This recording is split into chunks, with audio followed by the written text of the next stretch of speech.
Hello there, welcome to the continuation of our JavaScript tutorial. In today's video, we're going to be looking at comments.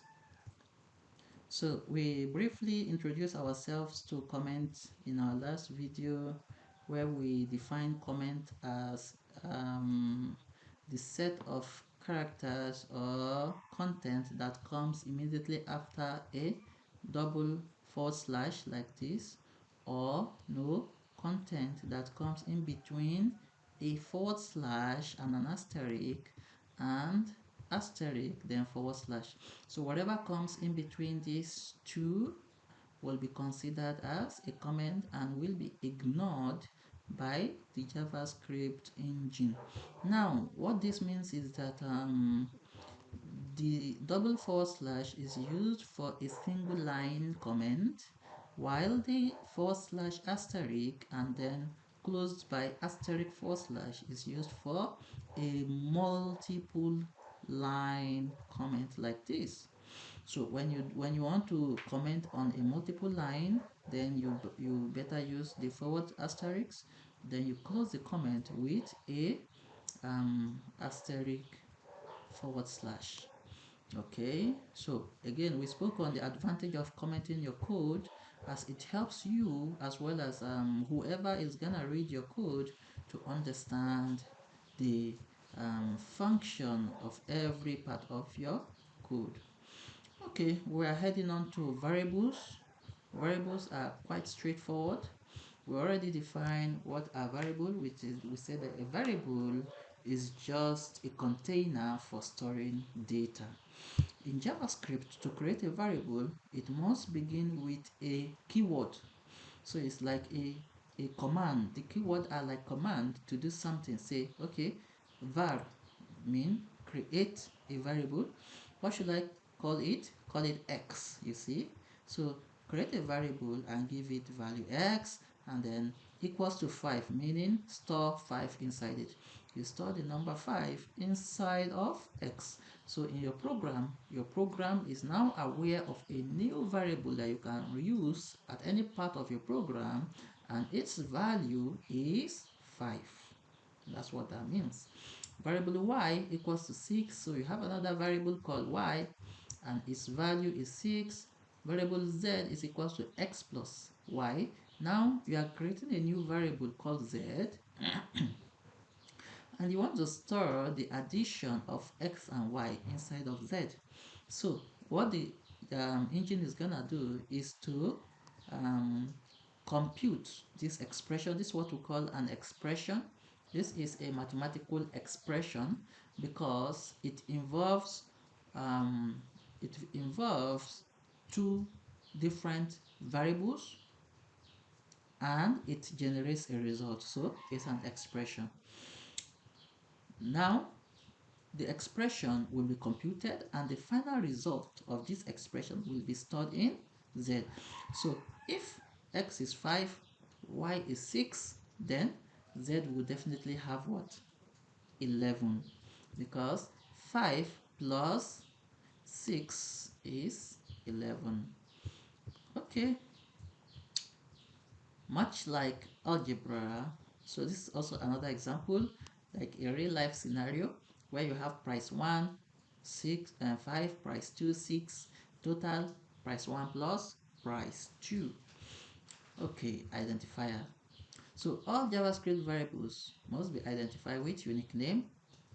Yeah, so these unique names are called identifier, and we have certain rules that must be followed when naming a variable or when creating an identifier. Here are a few of the rules. Names can contain letters, digit, underscore, and $sign. However, names must begin with a letter.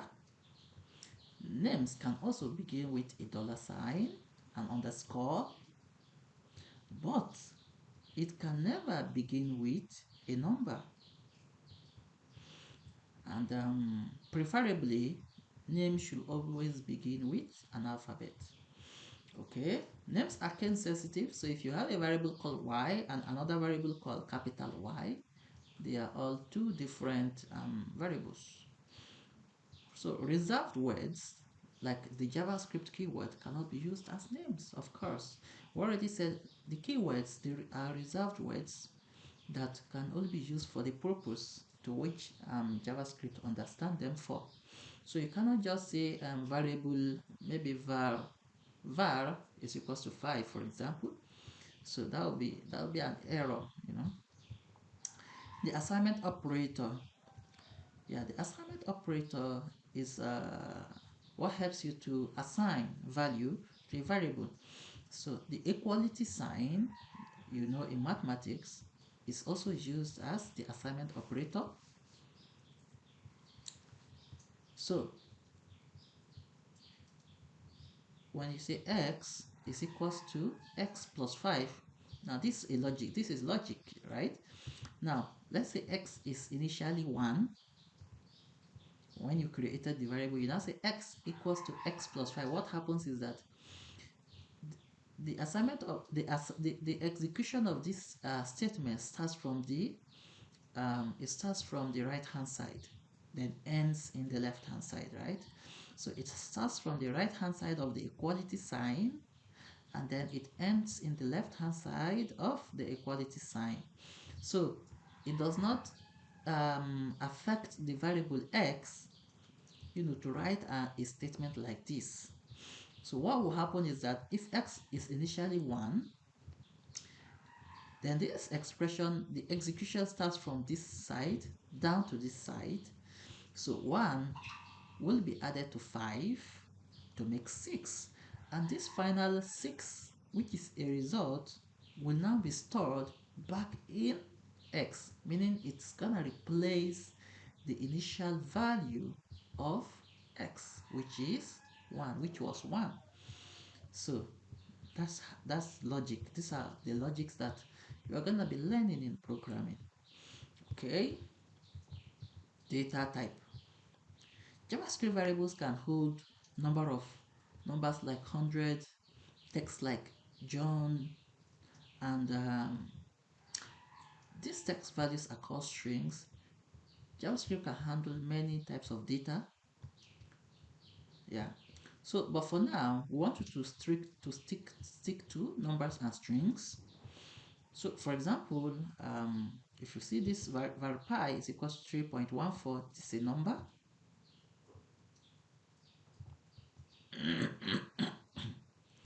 Okay. Now, var person is equals to John Doe. This is a string. Call this a string because John Doe is enclosed with double quote or single quote. It's also a string. Now, declaring a variable. Creating a variable in JavaScript is called declaring a variable. You declare a JavaScript variable with the keyword, with the var keyword. So for example, if you say var car name, you've declared a variable. After the declaration, the variable has no value. So technically, it has the value of undefined. So there is a value in JavaScript that is called the undefined. Now, when you create a variable without putting something inside that variable, then that variable becomes undefined. To assign a value to the variable, then you can use the equal sign by saying car name is equal to Volvo. Now, to quickly demonstrate this, I'm going to head on to my console. In our previous video, we already showed us how to open your console, your JavaScript console. For those that didn't watch it, again, to open your console, you can go to the menu of your browser, you go to developer and you click on developers tool. So it simply opens. If it is open, it closes it. If it is closed, it opens it like this. So for example, now I'm gonna declare a variable, say but when you are declaring a variable in your console, you could just go ahead and write a variable. Okay, sorry. Again, you need to attach the var keyword. So you can see this.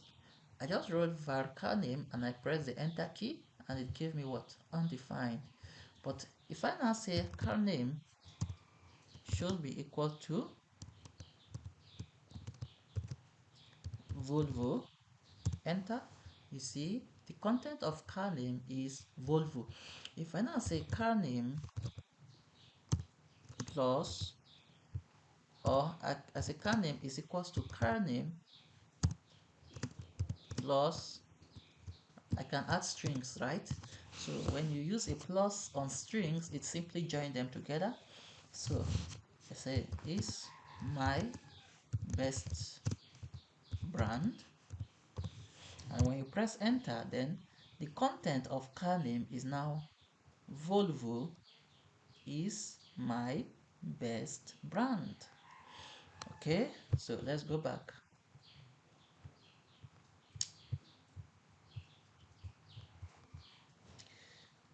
Now we can output, you see, this can be outputted on, if you were on your HTML page and you have a p element with an ID demo, you can output, change the content of the p element using this line of code, document.getElement by ID. So you are trying to retrieve this element using the ID, which is demo. And then .inner HTML, now you want to change the inner HTML of the element, that is what should come in between the p tag, to be equal to car name. So at the end you now have Volvo. Okay, one statement, many variables. So in JavaScript you also have the opportunity of defining multiple variables with one var keyword. So this is what this is talking about. You have one var keyword, but then you have declared the person variable and initialize it to John Doe, comma, you see, separated with what? Comma. And then you have another variable called car, and then you have initialized it to Volvo, comma. Then you have another variable called price, and you have initialized it to 200.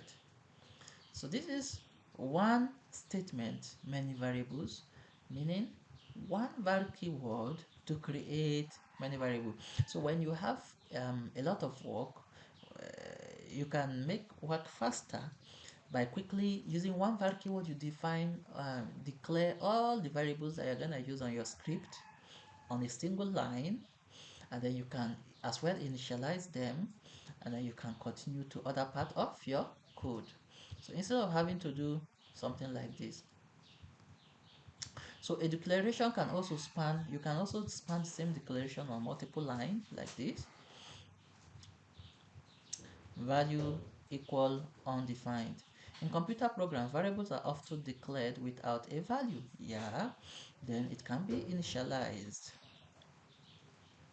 So, but in JavaScript, when you declare a variable without a value, then a value, it will be defined, will be stored inside, and that value is what is known as undefined. Now, this is very, very, very, very, very useful when it comes to the logics that are implemented in JavaScript. So the variable car name will have the value of undefined after the execution of this statement. Yeah. Redeclaring variables. If you redeclare a JavaScript variable, it will not lose its value. For example, the variable car name will still have the value Volvo after execution of the statement. So look at what this is saying is that you declared a variable called the car name and you store the Volvo in it. Now, should you declare the variable again, doesn't clear the content of that variable. Okay, let's come to JavaScript arithmetic. Of course, it's very, very similar to every other programming language. So you can do arithmetic with JavaScript using the operators like the equality sign, the plus, the minus, division, that's the forward slash, the multiplication, asterisk, and some other operators. We're gonna cover that in our next lesson. Okay. You can also add strings, which we already demonstrated some few minutes back, but strings will be concatenated. When we say concatenated, we mean to be joined together. For example, look at this: variable x is equals to John, right, plus is another string which contains just one space, right, plus then another string which now contains the surname, which is Doe.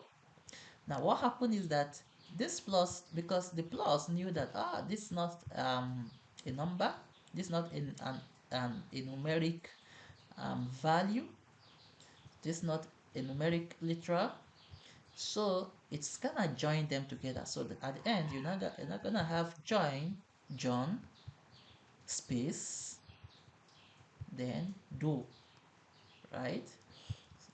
Then now look at this.